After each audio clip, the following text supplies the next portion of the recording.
روزے دار کی فضیلت کیا بیان فرمائی؟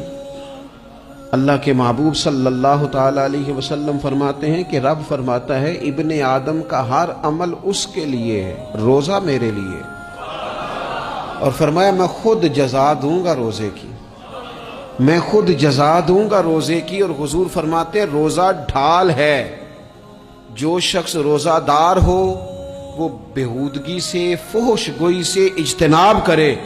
اور اللہ کے محبوب صلی اللہ تعالی علیہ وسلم فرماتے ہیں اگر کوئی شخص اسے گالی دے، اگر کوئی شخص اس سے جھگڑا کرنا چاہے تو پتہ کیا جواب دے؟